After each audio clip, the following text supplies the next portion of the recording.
Good evening, Golden State Republican women and friends and guests and family. We're so excited for tonight. But it's been an exciting day. I could not be prouder to be a Republican. So today I thought I'd dress like a flag because if any of you got to see that splashdown, oh my goodness, you swell up with pride to be an American again. It just feels so great.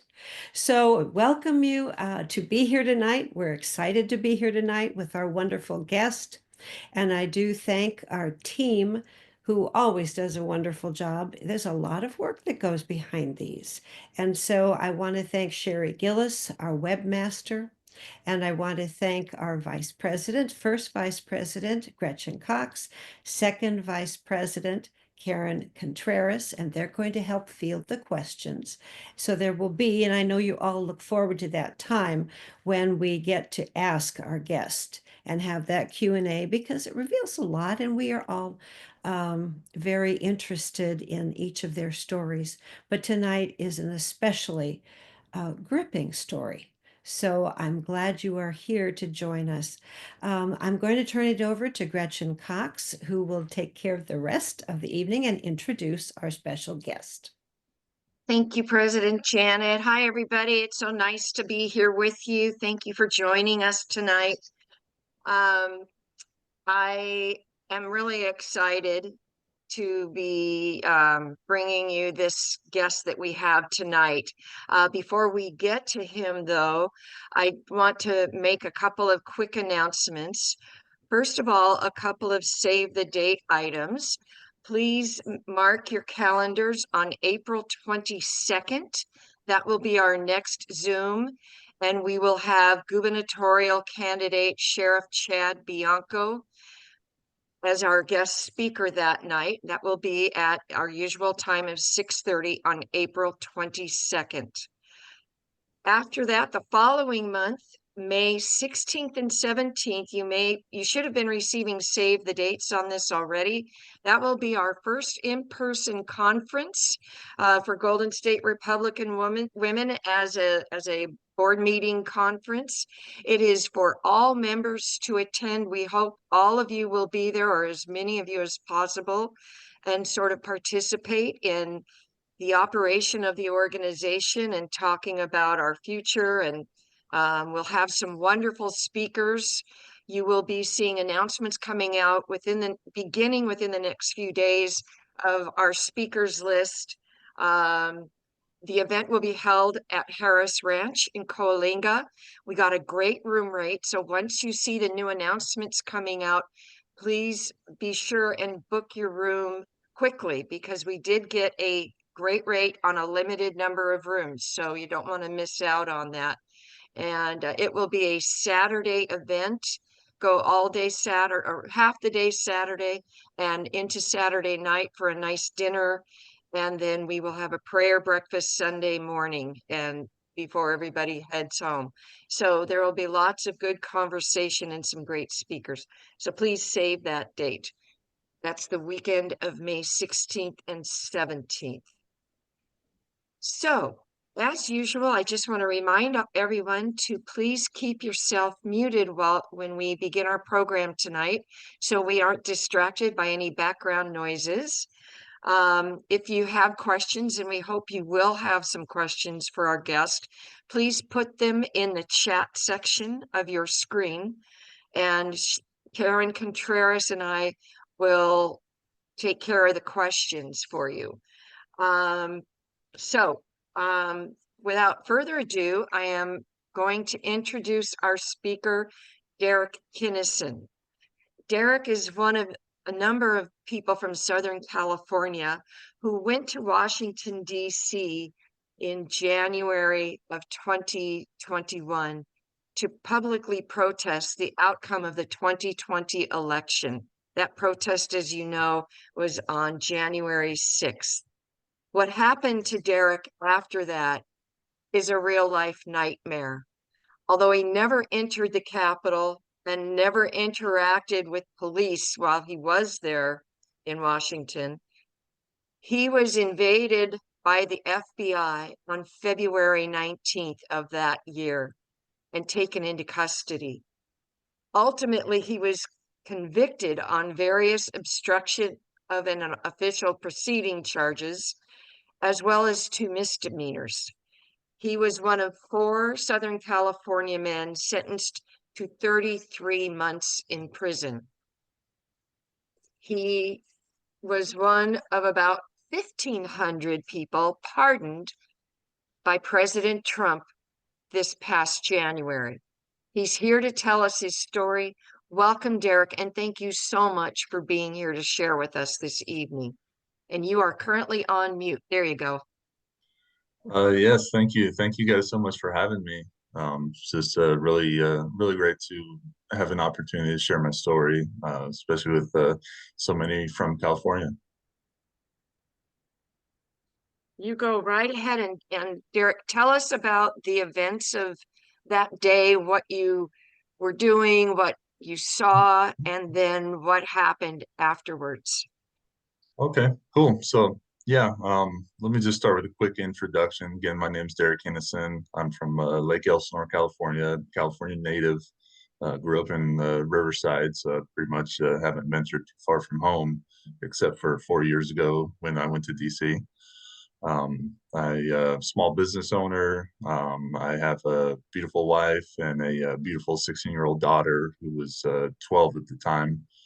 And yeah, just pretty simple guy. Come from just blue collar background, and yeah, I never served in the military, but love my country, and that was part of the reasoning why I decided to go out to DC for January 6th. So, but yeah, pretty much a little bit more, I guess, about some of my background is, I started working in security at my church in 2020 when, if you guys remember all the shutdowns and Gavin Newsom threatening to arrest pastors and parishioners for attending church services and singing and all that good stuff. So start working security back then, as well as going to a lot of the rallies in 2020, the reopened COVID rallies, and the curfew breaker rallies, all that good stuff that we had. And then of course, we would watch over like BLM rallies for the whole Summer of Love when our towns were being threatened and torn apart. So pretty much that developed the mentality that my friends and I had for going out to DC on January 6th, was because of the threats of BLM and Antifa. Around that time, there were numerous threats cycling around the internet that Antifa would be there, dressed up as Trump supporters. They were going to be wearing MAGA hats backwards so that they could identify each other. So we knew that there's going to be some nefarious stuff, but ultimately we're 4 guys. We're just some blue collar dads, and said, hey, we got some time off. Let's take a little road trip as well. So we did rent a SUV. We drove cross country. That was kind of like some of the fun aspect of it, which later on ended up they were holding it against us big time for driving instead of flying. But anyway, so yeah, we drove out to DC. We wanted to essentially work with law enforcement like we did in all the rallies that we had out here in 2020. Um, and just be eyes and ears ultimately, and just see if we can protect soft targets, because we know that a lot of these rallies, there's elderly, there's families, there's women who travel by themselves, and Antifa never picks hard targets. I'm 6'8", 250. People don't really pick on me per se, but they'll gladly pick on some elderly folks, or just women who don't have men around them. So that was kind of our heart. So we did have tactical gear, the same stuff that Antifa has, um, but evidently it just wasn't super popular for patriots to bring tactical gear when again, we have Antifa and BLM running around in body armor and gas masks and all that good stuff. So but yeah, we specifically left one day early so we could be there for January 5th. There was a Women's for Trump rally at the Supreme Court. We thought that that was going to be a soft target, so we wanted to be there for that. So we arrived in DC, drove across the country in 40 hours nonstop. So we made pretty good time, and got there on the 4th in the evening. And then on the 5th, we watched over that Supreme Court rally all day. And then there was another rally that night at Patriot Plaza, Freedom Plaza. Yeah, Freedom Plaza. There was kind of an even bigger rally. Alex Jones and General Flynn and just all kinds of speakers out there. And we stood on the corner well away from where the speakers were, because we figured at the back end, we didn't want people sneaking in. And we saw Antifa running around and, hiding in the shadows and stuff. But ultimately, they didn't come in, force or anything, try to mess with people. So we monitored that on January 5th. We woke up early on January 6th so that we could be at the Ellipse. We made our way over there, and we pretty much posted up there near the Washington Monument, again, kind of on the outskirts, just watching for funny activity, buses or, vans or anything that looked suspicious. For Antifa to come in. And, we did notice some strange things. There was a lot of people saying that they were going to be going to the Capitol afterwards. And, wasn't too sure exactly what was going on. But, we were there for the Ellipse rally. We figured that would be the target that Antifa would try to hit and cause problems within the crowds. So we were there from 7 in the morning until the rally ended, which was a little after 1 in the afternoon. I remember the rally started late, and ultimately, again, there were so many people saying, "Let's go to the Capitol, let's go to the Capitol." People started going to the Capitol even before Trump was done speaking, and it just seemed like there were agitators, or we didn't think they were agitators at that time, but looking back, yeah, there's a lot of people just going around. Yeah, we got to go to the Capitol. We got to go there. That's where our problem is. And, we said, you know what? Okay, Antifa hasn't shown up in force.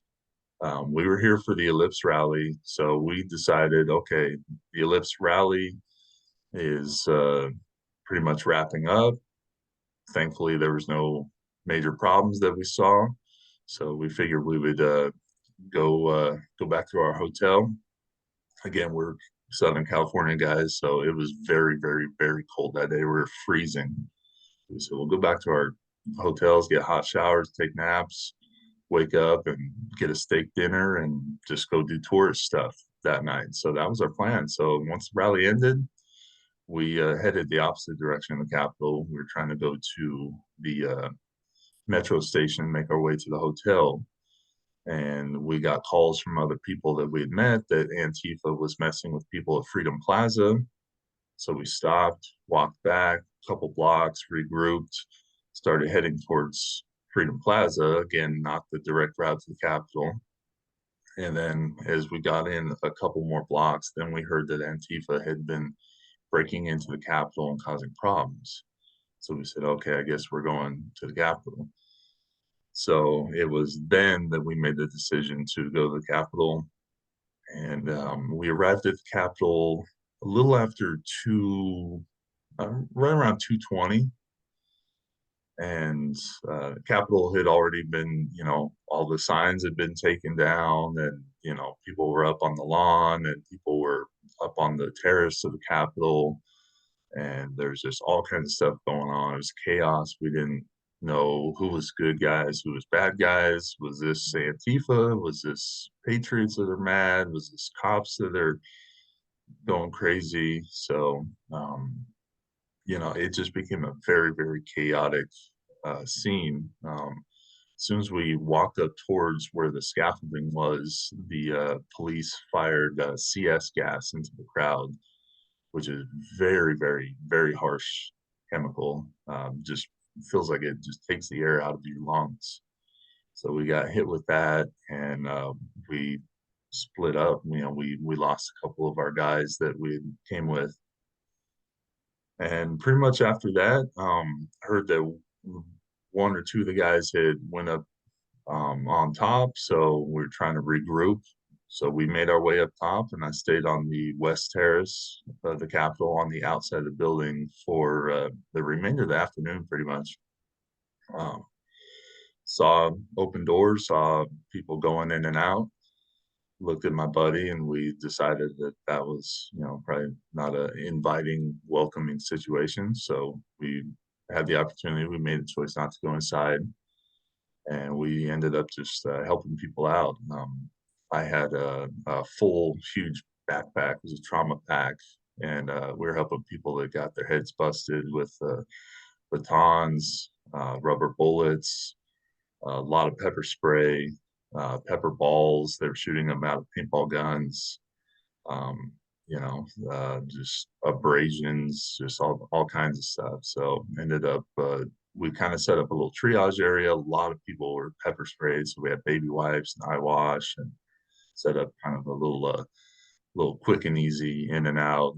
A little triage center. So did that up until we finally regrouped with the rest of our guys. And by then, the curfew was about to be enacted, so we left the premises.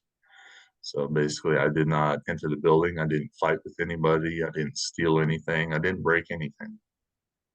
So that was my actions on January 6th. We regrouped. We ended up walking some elderly women back to their hotel, which was on the other side of town.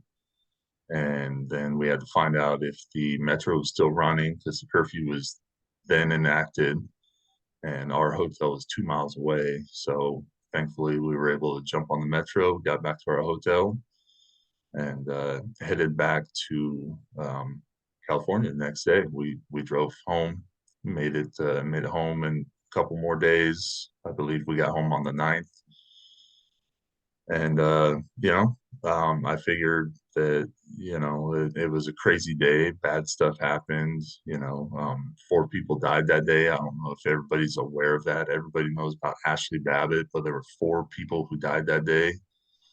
So there was Ashley Babbitt, there was Roseanne Boyland, who was beaten, bludgeoned to death, and then stepped on by DC police. Patriots tried to push the police back and retrieve her body. And anybody who touched a cop or a police shield, they received assaulting officers charges just for touching a shield. So they tried to revive Roseanne. Unfortunately, they couldn't revive her with CPR. So she passed away. And then there were 2 gentlemen, Kevin Greason and Benjamin Phillips, who were hit with flashbangs, those flash grenades. And one of them had a heart attack, the other one had a stroke. They both died right there on the scene.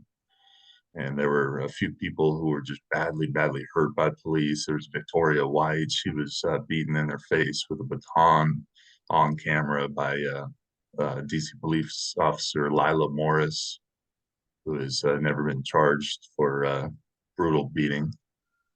There was a man named Derek Fargo, who was pushed off of the top of the Capitol terrace down to the ground, received really bad injuries. The officer Bryant Williams, who pushed him, was never charged with any misconduct. Obviously, Lieutenant Michael Byrd, who killed Ashley Babbitt, he was never charged. There's so many stories. Somebody was shot in the face with one of those rubber bullets, which those are deemed lethal at the face, and it completely punctured his cheek. There was just a lot going on that day. But I figured, I didn't fight anybody, break anything, steal anything, didn't go inside.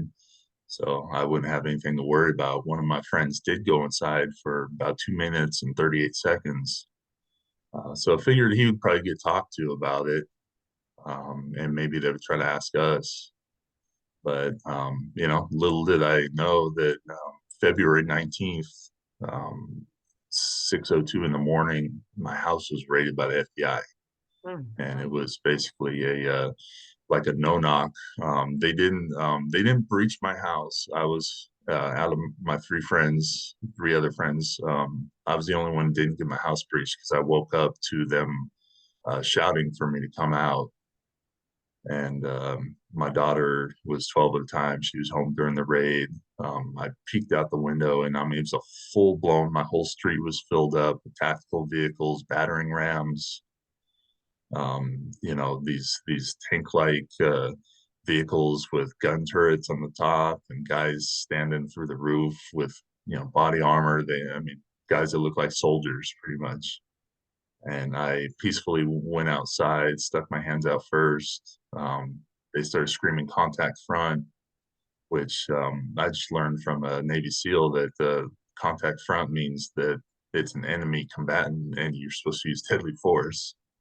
So these FBI guys started screaming contact front. Thankfully, I didn't get shot, but they had red dot lasers all over me.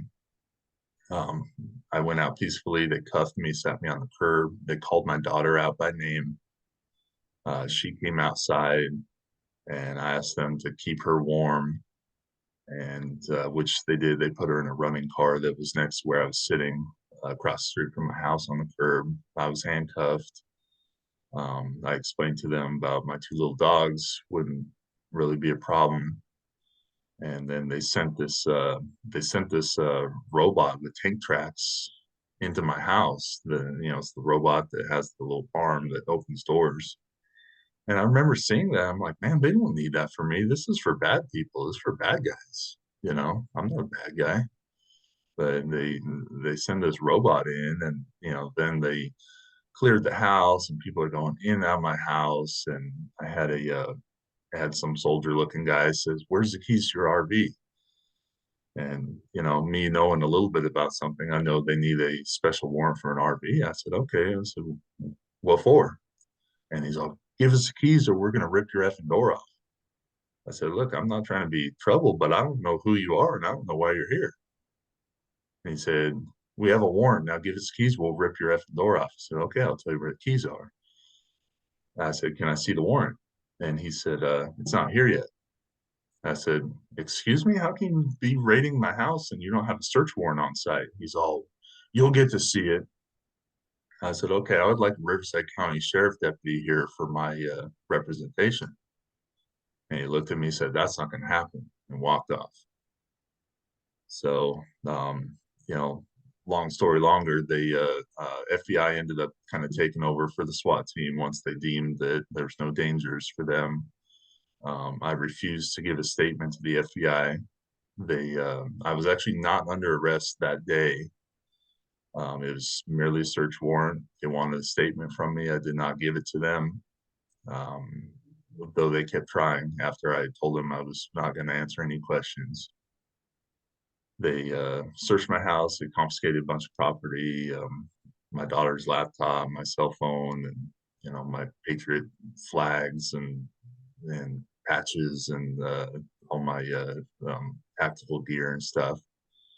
And then they started packing up to leave. I said, okay, what's next? And they said, well, this is a 120-day warrant. So if you don't hear anything within 120 days, then you're probably going to be all right. I said, oh, okay. And they gave me something to fill out for damages for my house and left. So at day 110 into that 120-day warrant, figured we were in the clear. It was a long couple months, almost 3 months, and got a call from the FBI, and the lady was being kind of snarky.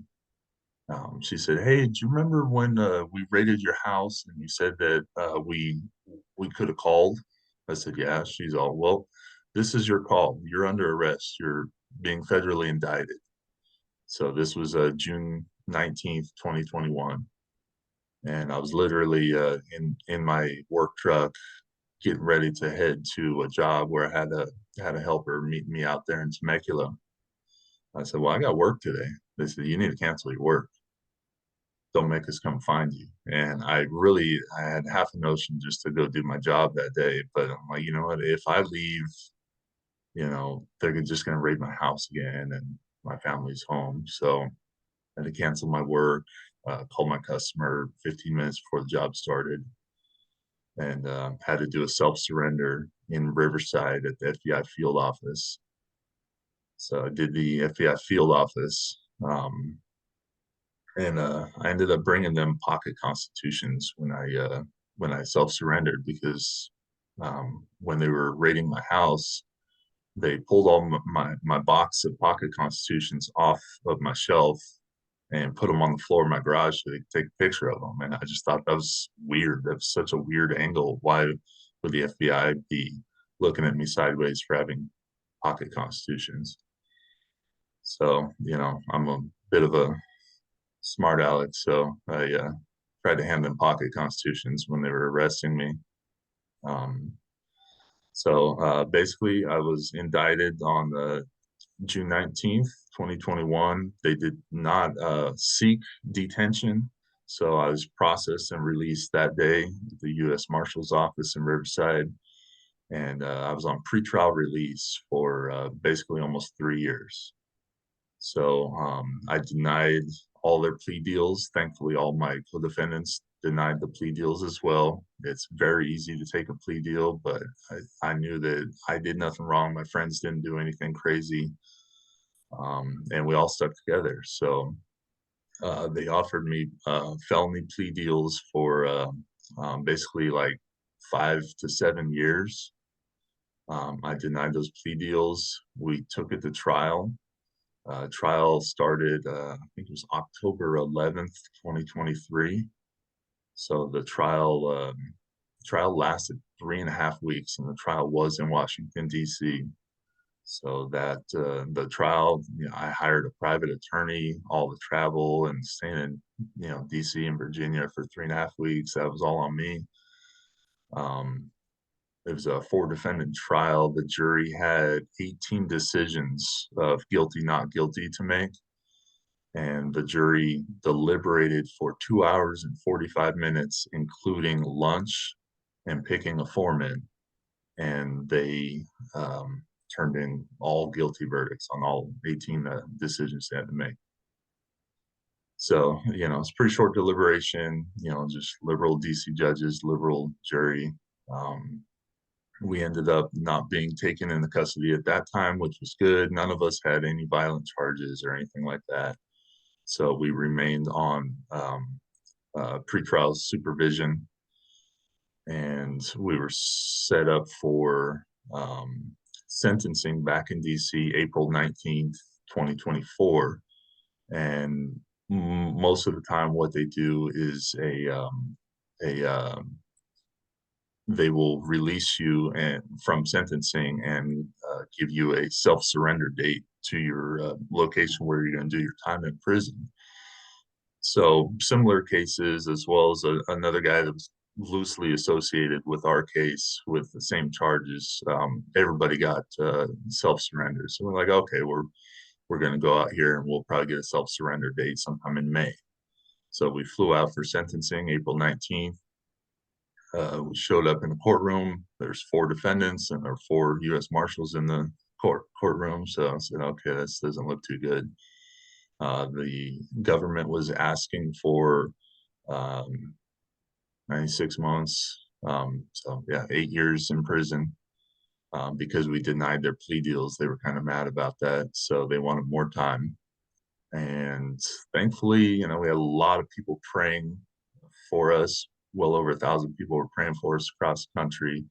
Our sentences ended up being, I got one of the harshest sentences at 33 months, simply because I testified on my own behalf. I got extra 6 months for basically perjury.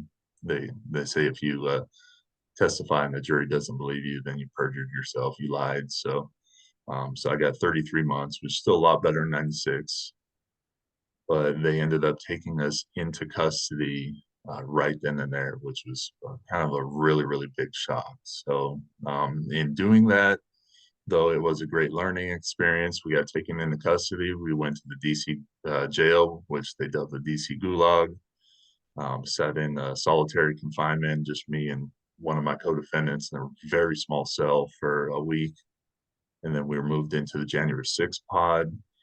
which that was much better, super clean in there, and it was with like-minded people. So that was a little bit better. But we were only there for another week, and then we were moved into Bureau of Prisons custody.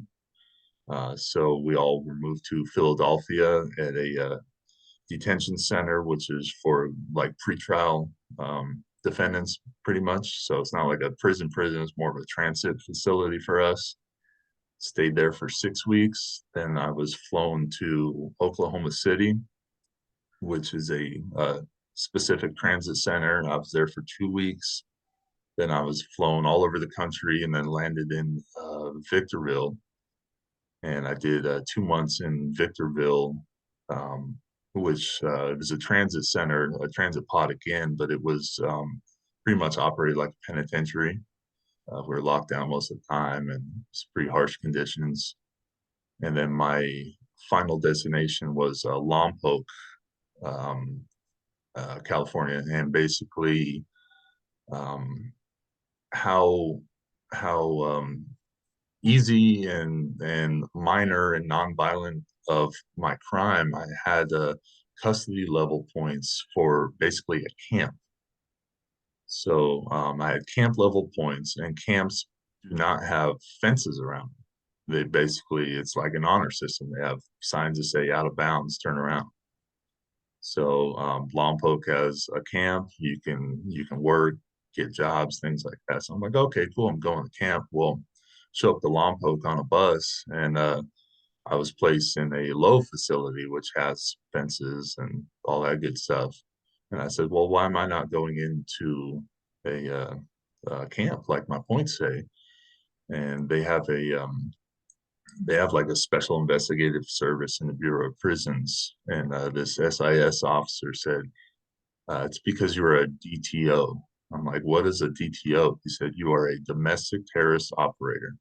So we're holding you one level above your custody. So instead of, having a nice low or camp, pretty much, I was in a low that operated like pretty much like a medium. So I did about 6 months there until January 20th, 2025.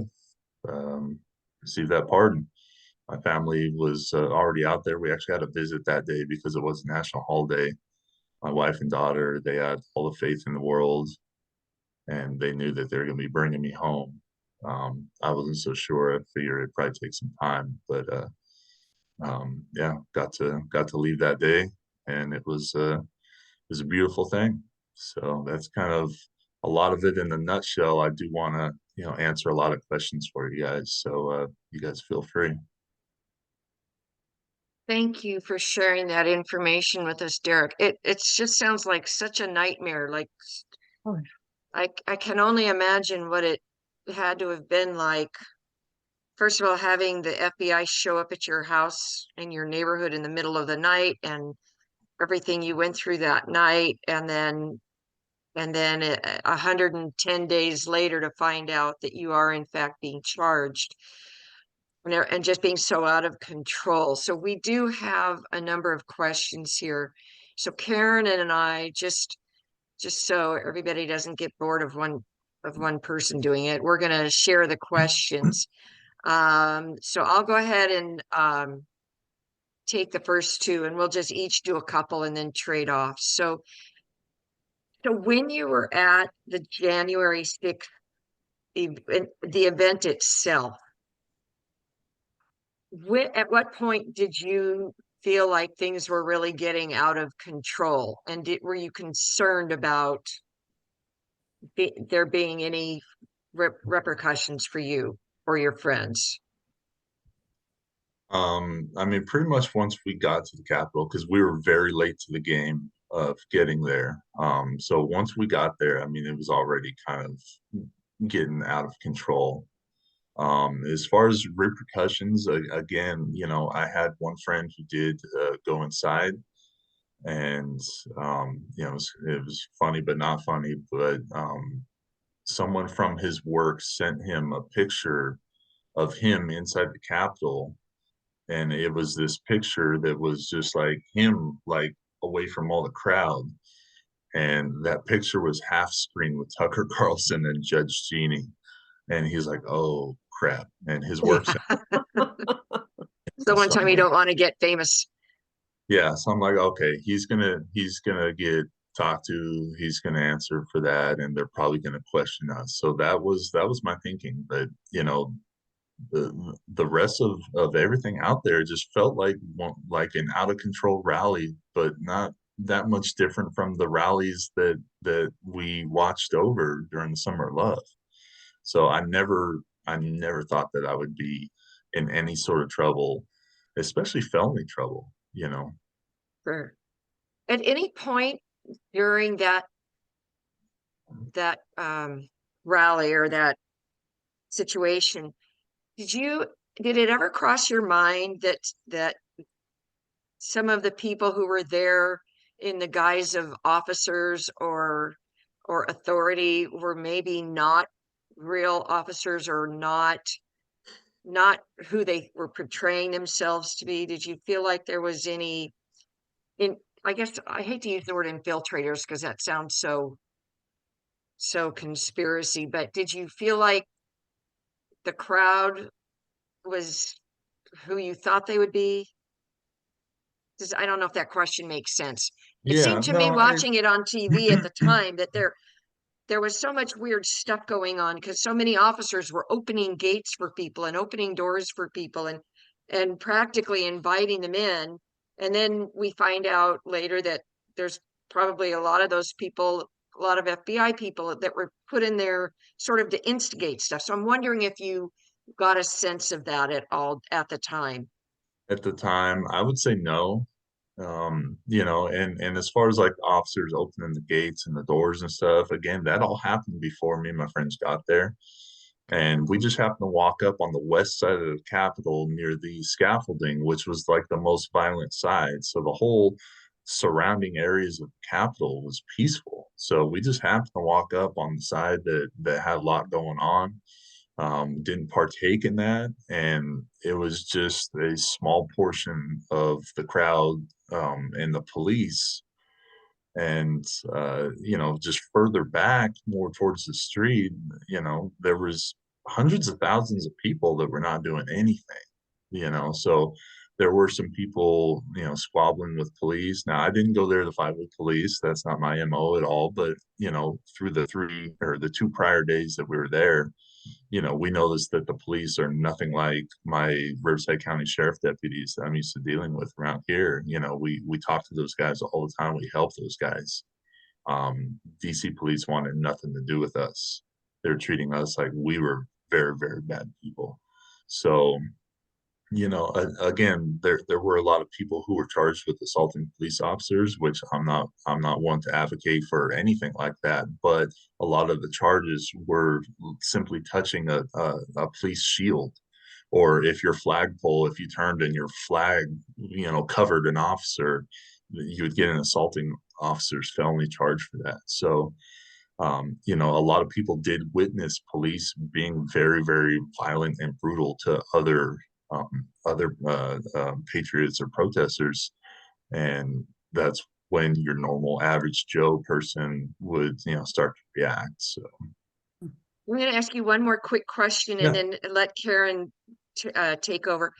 And I'm not trying to throw you off the rhythm of your story, but real quickly, I just want to be able to put up here for people to see. I believe you have a GoFundMe page, and I just wanted to put up whatever information you can tell us about that.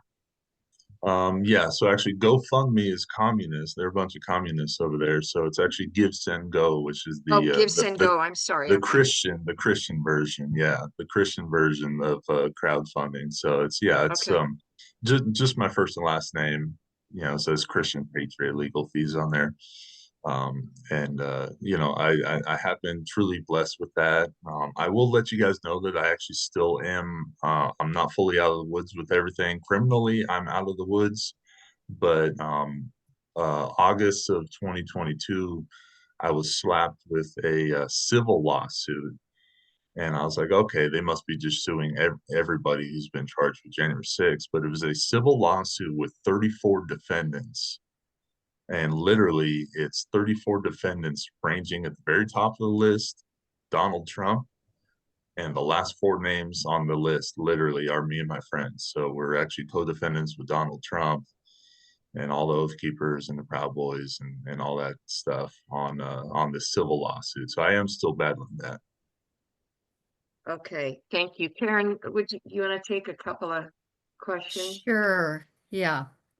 So in describing the scene there at the Capitol, um, when did you know that things were really getting out of hand? And when you left there, did you feel that you were in any trouble? No, the only concern that we had was just trying to get in before this curfew. And literally, we were just going to go straight to our hotel, and this nice group of elderly ladies, ladies that look like a lot of you ladies in here, come up and like, can you guys help us get back to our hotel? And it's like, heck yeah, we will. So Yeah. we walked to the other side of the town and helped them to their hotel safely because they were worried about being in DC in the dark, which is a Yeah. valid concern. So we were only worried about getting a curfew violation, honestly. Yeah. Okay. When you arrived in Washington, D.C., did you have personal feelings one way or another as to whether or not the election had been stolen? So yeah, I thought you were going a different way with that question. Yeah. I'll answer both ways. But the election stolen, of course. I mean, literally from someone who was on the streets for all these rallies, seeing just all the horn honks and the 90-mile long Trump train caravans. And there was no energy like that for Joe Biden. There was one Joe Biden rally in Lake Elsinore, my hometown, and we drove by just to see. And there was five people, five pro-Biden people out for this Joe Biden rally, and there were seven police cars, and there was a whole bunch of people with Trump flags and stuff on their trucks just circling around the block. There was more Trump supporters and more police there than there were Biden supporters. So I mean, just the energy of our movement versus the pro Biden movement. There was no plausible way that Joe Biden, who is a racist nobody, broke Barack Obama's voting record. I mean, it's insane. Trump broke his from the previous election, but then Joe Biden happens to shatter this. Mhm. There was so much malfeasance. I mean, we talk for hours about that, but yeah, Yeah. definitely the election was stolen. But the other part where I thought you were going with the question was, I'm a very outspoken Christian.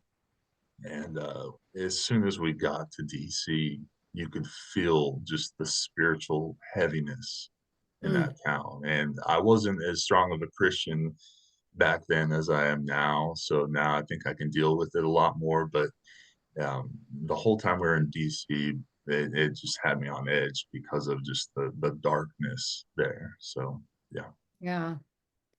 So as a private citizen going to DC, was there any formal arrangement or was this just kind of a generic plan to attend? Was there kind of a plan put in place throughout maybe the United States in which they were saying, hey, listen, we need every patriot to show up to help maintain peace here.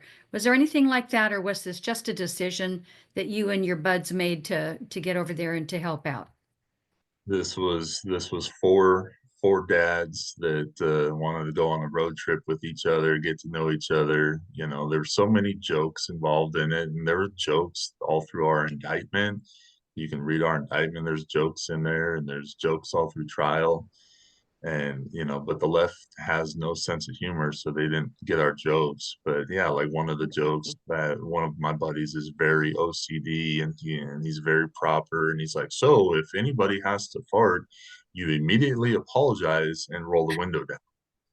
You know, I mean, it was just goofy stuff. You know, I they were see. acting like we're terrorists and we're the worst people in the world, and we're just four goofy dads that, you know, took goofy pictures, and you know, we weren't over there to overthrow the government or anything like that. You know, it's asinine. Okay. Mm. And Gretchen, do you want to pick it up? yeah, I will. Can you tell us, if it's not too difficult, give us just a little bit more flavor of the infamous DC jail that you spent time in, that we've all kind of heard a little bit about, but can you tell us a little bit more about what it was like, and So how you were treated? yeah, so again, I went into custody in April of 2024. So people had been going into custody since 2021. So in those 2-3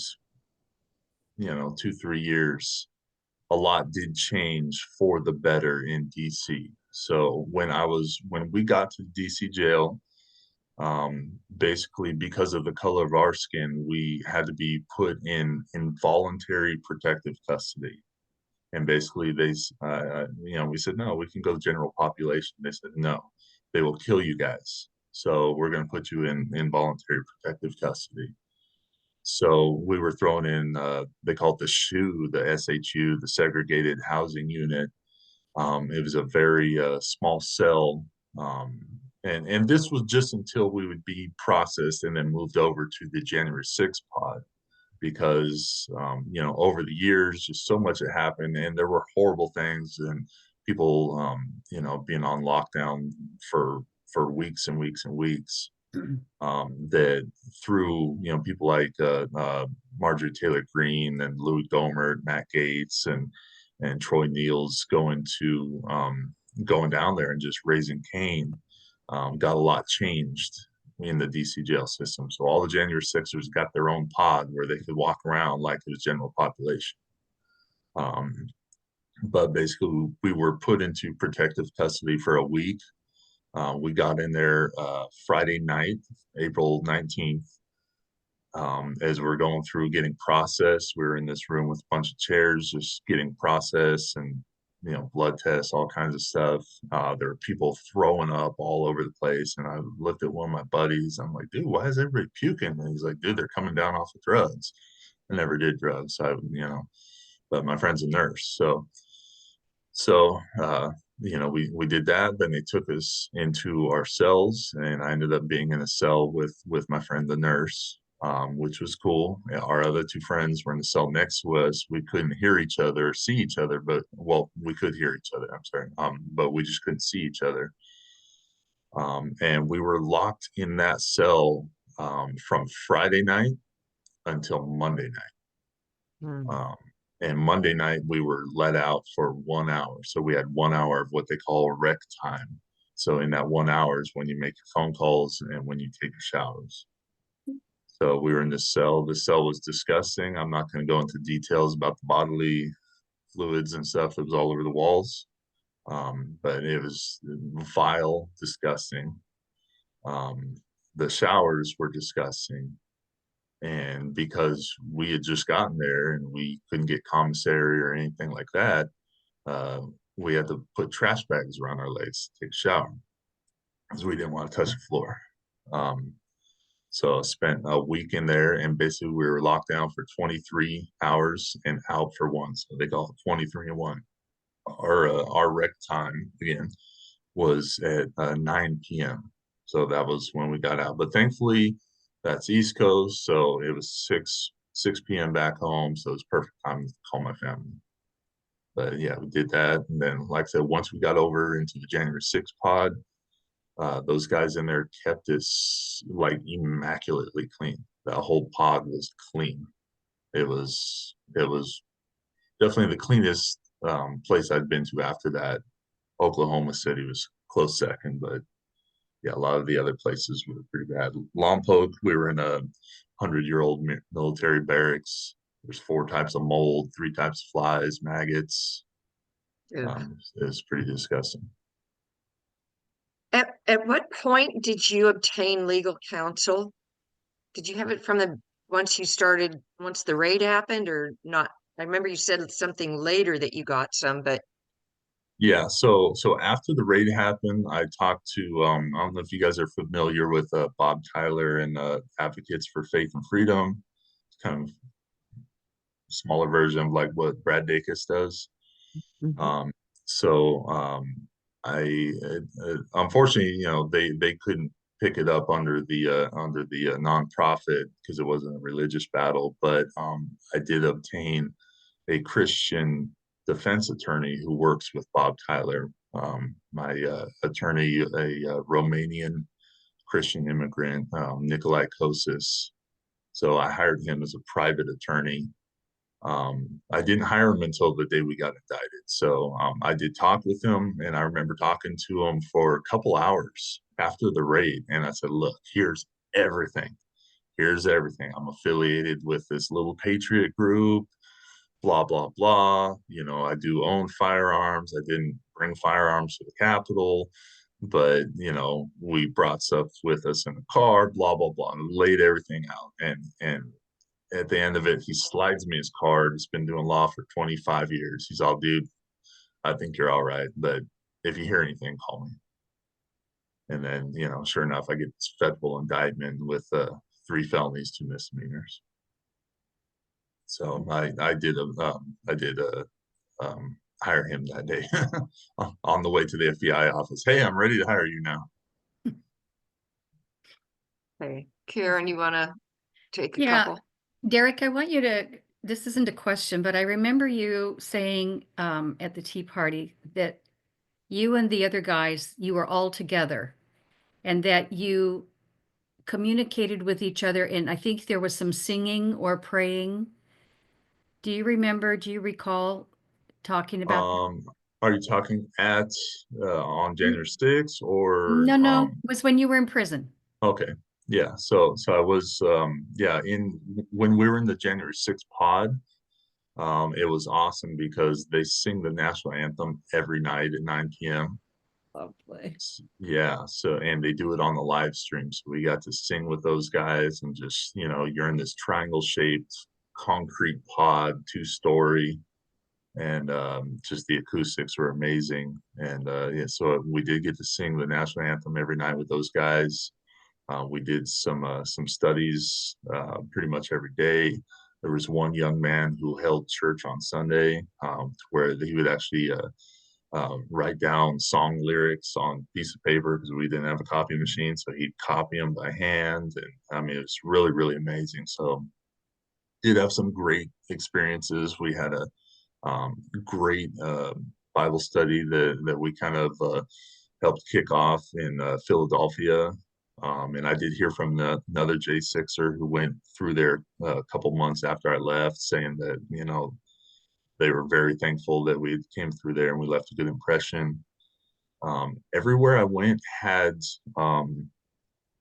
a really great fellowship, except for Lompoc, except for the actual yard where you have more freedom and you can actually go to a church service and stuff. Lompoc was the most spiritually dark yard.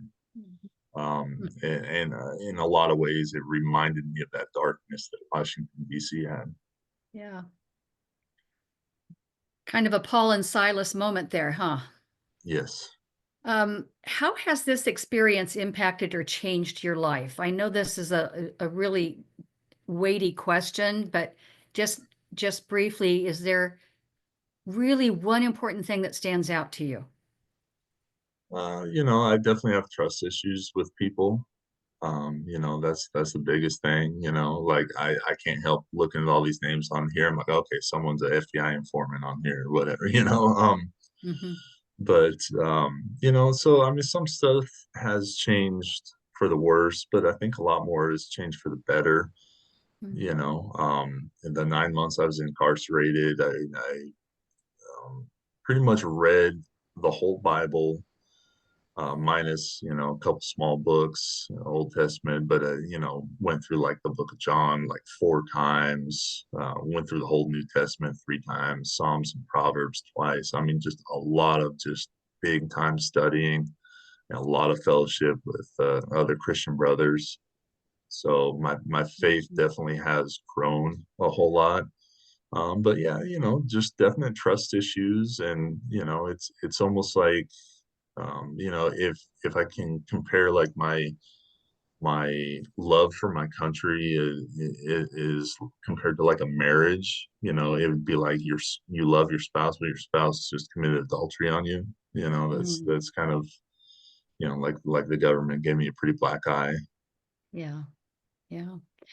Um, your family, they're a huge part of this story as well. What changes did your family have to make to adjust to your imprisonment?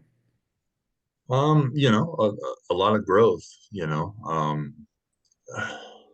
I can truly say that God blessed us through the situation. I could see that God was making chess moves dating back to 2015, which is when I came back to Christ. Mm, God started setting my family up through these chess moves that prepare us for this trial, this tough situation, to get us through spiritually, physically, mentally, as well as financially. yeah, So my family, it was hard. My wife would tell me she was crying in the shower and things like that, so our daughter wouldn't hear. yeah. Um, Stuff like that just broke my heart when I was, calling them. I'd call them 15 minutes every day. Hmm. But they God makes us stronger. God uses us in our weaknesses to make us stronger. Yeah, So very true. thankfully, my family stuck by me. My daughter she's like a little version of me. She's this huge patriot that, isn't ashamed to tell anybody. Mm. Yeah, that there's a certain amount of growth, isn't there? This is the last one I'm going to ask you, and then Gretchen, you can take over. Is there a J6 communication pipeline where you are able to get information on those still in jail or on the congregational investigation? What's going on? Yeah, there's a lot of pipelines and stuff out there. Again, I have trust issues, so I'm just involved with one that is specifically for J6ers and family members only. Hmm. So I mean, there's a lot of communication. There's the prisoner's record on Telegram. There's which is put on by Professor David Clements. I don't know if you guys know him from like the Mike Lindell symposiums, election fraud stuff. So I mean, there's a lot of public stuff out there, but I try to tone it down more into more private. And again, I'm sure there's still federal informants in there too. So. Okay, great. Gretchen? Okay, we only have a few minutes left, so I'm going to try to get through some of these questions.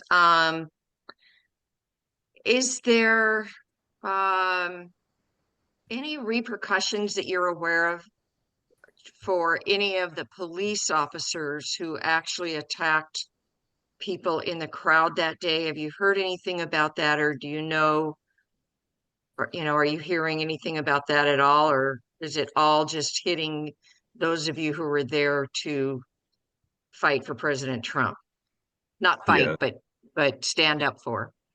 there was no repercussions for any officers that I heard of. And again, I don't want to sound like I'm anti-police or even anti-DC police, because there were some good officers there that we did encounter. But after Washington, or after January 6th, there were some DC police suicides, which is obviously a huge tragedy. But again, in the back of my mind, can't help but think, like, okay, was maybe this like a setup? Was this person a whistleblower? There was a case where there's one gentleman who, like, packed his lunch, and he drove the family's heirloom classic Mustang to work, and then shot himself in the head while he's driving. And it's like, man, that's, I mean, not to get dark, but like if I was going to commit suicide, I wouldn't pack my lunch for one, and I wouldn't, wreck a classic car that my family could, maybe sell and use for expenses or something. It just didn't really, makes sense, you know. Mhm. Well, one quick thing I do want to clarify, Officer Brian Sicknick. Officer Brian Sicknick was the one that they said that was killed by a fire extinguisher on January 6th. For those of you who don't know, Officer Brian Sicknick was alive and well on January 6th, hours after they said that he was killed. He's on Capitol CCTV footage, which Tucker Carlson aired on Fox shortly before he got fired. And Officer Brian Sicknick had a stroke. Patriots saw that he was not looking well and not acting well, and they brought him to other Capitol Police officers and said, "There's something's wrong with this guy. He needs help." And that's what Patriots did for Officer Brian Sicknick, and unfortunately, he passed away on January 7th from complications of a stroke. I know that you, in one of the things you sent me, you have ongoing legal challenges coming up. So even though you guys have all been pardoned by President Trump, you're still facing civil lawsuits by you're being sued by police officers. Is that what I understood? Yeah, I mean that's the way it pretty much seems. But this lawsuit was actually written by this liberal civil rights group. They're a civil rights defense group, yet they're going on offense. And it's so poorly written, but basically I'm being sued for violating these officers' civil rights. And these are officers that I did not meet, see, or touch. But they wrapped it in because I was part of a small patriot group.